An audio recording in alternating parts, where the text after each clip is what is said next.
Ibu minta kepada ketua kelas sebelum kita memulai pembelajaran kita hari ini, Ibu minta untuk memimpin ketua kelas memimpin doa terlebih dahulu. Makasih kepada ketua kelas yang telah memimpin doa. Jadi sebelum kita masuki pelajaran kita hari ini, Ibu ingin mengabsen kalian terlebih dahulu. Heru,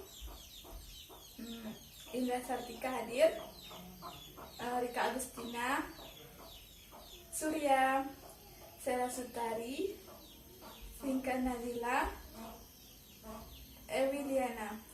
Baik, jadi hadir semua ya hari ini.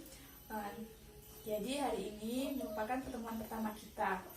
Untuk pertemuan pertama kita ini, kita akan mempelajari tentang sistem pencernaan. Jadi, apakah anak-anak ibu sudah mengetahui apa itu sistem pencernaan? Ada yang tahu? Baik, silahkan Indah. Ya, apa yang dikatakan Indah, bahwa sistem pencernaan itu memang sistem yang mencerna makanan yang masuk ke dalam tubuh kita. Jadi, apakah teman-teman Indah yang lain ada yang tahu apa fungsi dari sistem pencernaan?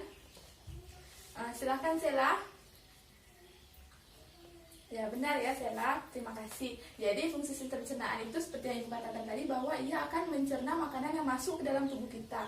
Makanan yang kita konsumsi itu akan diubah oleh organ-organ pencernaan menjadi nutrisi dan energi bagi tubuh kita.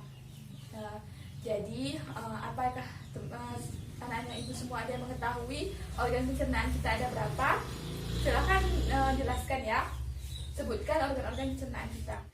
Baik, apakah ada yang ingin menjawab pertanyaan ibu tadi?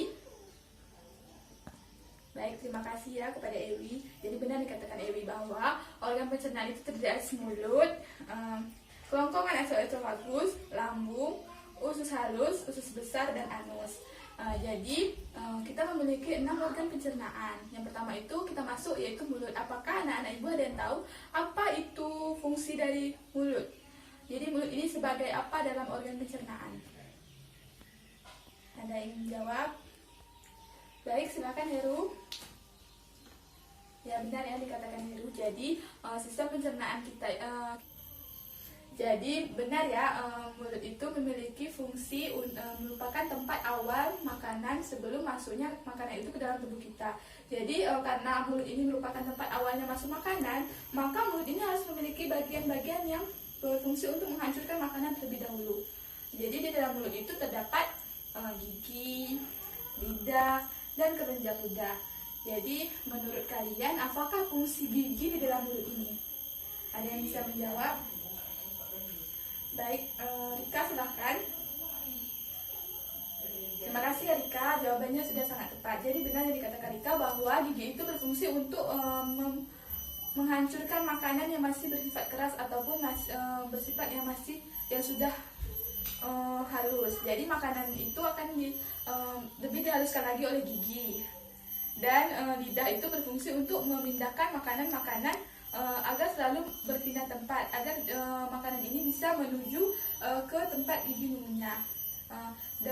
Jadi yang bagian dalam mulut itu ada kelenjar ludah. Jadi kelenjar ludah itu berfungsi untuk memberikan enzim kepada makanan ini. Jadi dalam mulut ini terjadi dua proses pencernaan makanan, yaitu ada pencernaan secara mekanik dan pencernaan secara kimiawi. Jadi langsung saja kita lanjut ke organ pencernaan yang kedua, yaitu kerongkongan esofagus. Apakah ada yang mengetahui apakah itu kerongkongan atau esofagus? Ya, silakan Surya.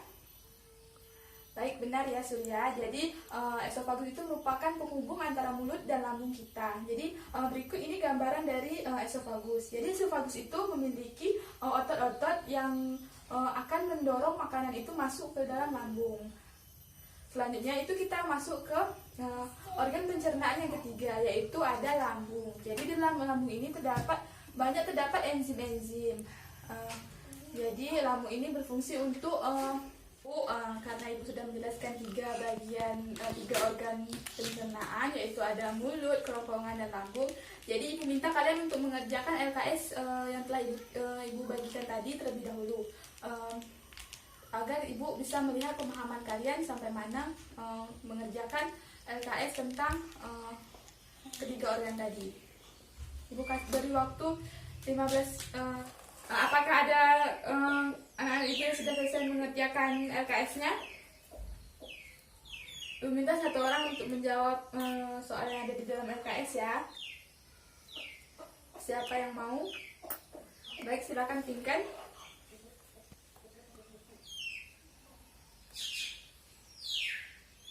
Benar ya apa yang dikatakan Vinkan, bahwa di dalam mulut itu memang terdapat gigi, lidah, dan kelenjar pencernaan atau kelenjar ludah. Jadi dalam mulut itu memang terjadi, seperti Ibu jelaskan tadi, memang terjadi dua proses pencernaan, yaitu proses secara mekanis dan proses secara kimiawi. Baik, kita masuk ke organ pencernaan yang selanjutnya, yaitu ada usus halus. Jadi usus halus ini memiliki fungsi menyerap nutrisi-nutrisi yang telah menyerap nutrisi-nutrisi makanan yang telah diproses oleh lambung tadi.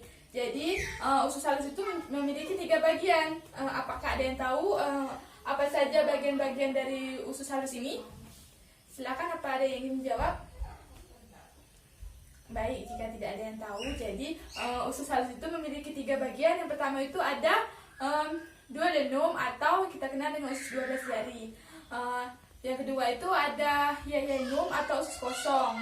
Dan yang ketiga itu ada ileum atau usus penyerapan. Baik, itu materi dari organ pencernaan usus halus. Apakah ada yang ingin ditanyakan? Baik, jika tidak ada, kita lanjut ke organ pencernaan yang selanjutnya, yaitu usus besar. Jadi usus besar ini hanya melengkapi penyerapan dari usus halus tadi.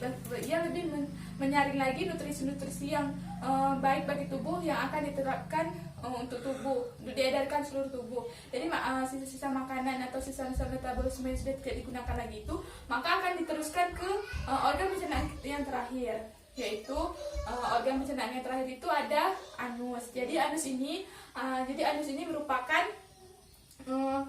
penghubung antara rektum dan bagian luar tubuh. Jadi anus itu memiliki fungsi untuk mengeluarkan zat-zat yang sudah tidak berguna lagi bagi tubuh, yang sudah disaring oleh lambung, usus halus, usus besar, itu berupa feses. Jadi feses inilah yang akan dikeluarkan oleh asi anus tadi. Baik, jadi untuk Ibu memastikan kalian lebih memahami materi yang Ibu berikan hari ini, maka Ibu meminta kalian untuk mengerjakan tes formatif yang telah Ibu bagikan bersama LKS tadi. Jika ada yang tidak dipahami, bisa ditanyakan langsung ke Ibu. Ibu beri waktu sekitar 5 menit. Cukup anak-anak? Baik, Ibu kasih waktu 5 menit ya, dimulai dari sekarang. Baik, sudah 5 menit ya anak-anak. Apakah di antara kalian ada yang ingin menjawab tes formatif yang Ibu berikan tadi? Silakan Ewi.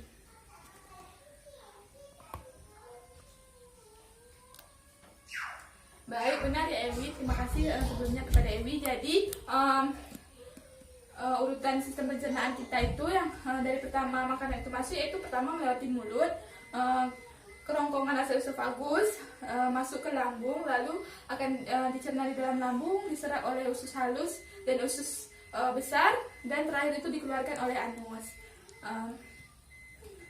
Jadi di dalam usus kecil itu juga terbagi atas 3 bagian, yaitu duodenum atau usus 12 jari, ileum usus kosong, dan ileum usus penyerapan.